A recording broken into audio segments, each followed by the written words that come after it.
বন্ধুরা, রান্না বান্না ঠিকঠাক করে করা হয়নি, বাড়িতে একটু কারেন্টের কাজ চলছিল, তাই জন্য এখন তো খাওয়ার জন্য করতেই হবে।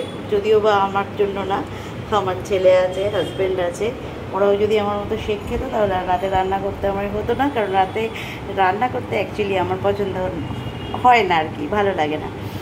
তো আজকে চটজলদিতে বানাবো ডিমের অমলেট করে একটু আলু দিয়ে ঝোল করব, যাতে এক তরকারিতেই ওদের ভাত বা রুটি খাওয়া হয়ে যায়। চলো তোমাদেরকে শেয়ার করছি কিভাবে বানালাম। এটা করবো, একটা পেস্ট বানিয়ে নেবো। দিয়ে দিলাম রসুন, দিয়ে দিলাম দুটো পেঁয়াজ, আর একটা টমেটো, আর কাঁচা লঙ্কা। তোমরা আদা দিতে চাইলে দিতে পারো, আমি দেবো না আদা এখন।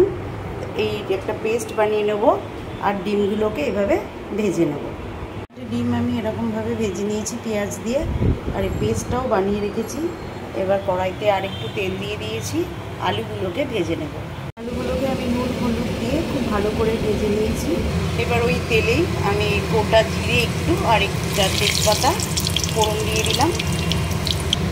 এবার যে পেস্টটা বানিয়ে রেখেছিলাম সেটা দিয়ে দেবো। পেস্টটা দিয়েই কিন্তু সবাই জিরে পালিয়ে যাবে, যেমন আমি পালিয়ে যাই। মশলাটাকে খুব ভালো করে তেলের সঙ্গে কষিয়ে নিতে হবে। এই রান্নাটা আমার মা খুব ভালো করে, এই ডিমের অমলেট করে আর কি ঝোল। মায়ের মতো আমি করতে পারবো কিনা জানি না, তবে মা হাঁসের ডিম দিয়ে করে। যেহেতু মা বাবা মুরগির মাংস, মুরগির ডিম খায় না, তাই জন্য হাঁসের ডিম দিয়ে করে। তা যাই হোক, মশলাটাকে কিন্তু ভালোভাবে কষাতে হবে। মশলাটা কষানোর পরে আমি এতে গুঁড়ো মশলা অ্যাড করবো। হলুদ গুঁড়ো দিলাম, কাশ্মীরি লাল লঙ্কার গুঁড়ো দিলাম, আর নুন দিলাম, আর জিরা গুঁড়ো, ধনে গুঁড়ো আমি কিছুই দেবো না। তোমরা যদি মনে করো দেবে তাহলে দিতে পারো, তাতেও কিন্তু খারাপ হবে না, কিন্তু আমি দেবো না। দিয়ে আরও ভালো করে কষিয়ে নেব। মশলাটা আমার ভালোভাবে কষানো হয়ে গেছে। এবার আলুগুলো এর মধ্যে ছেড়ে দিলাম, দিয়ে আলুগুলোর সাথেও মশলাটা আরও একবার কষিয়ে নেব। সাথে মশলা ভালোভাবে কষানো হয়ে গেছে। এবার আমি এতে জল অ্যাড করে দেবো। জলটা তোমরা তোমাদের মতো করে বুঝে দেবে, যে যেরকম গ্রেভি রাখবে সে সেরকমভাবে কিন্তু জল দেবে। এবার আমি জল দিয়ে ঢাকা দিয়ে দেবো। ঢাকা দিয়ে ঝোল ফুটে উঠলেই ডিম ছেড়ে দিলেই কিন্তু ডিমের এই অমলেটের রেসিপি একদম রেডি হয়ে যাবে। ঝোল ভালোভাবে ফুটে গেছে, আর দেখিয়ে নিই এবার আলুটা সেদ্ধ হয়েছে নাকি। হ্যাঁ, আলুও কিন্তু ভালোভাবে সেদ্ধ হয়ে গেছে। এবারে আমি একটা একটা করে ডিম এতে ছেড়ে দেবো।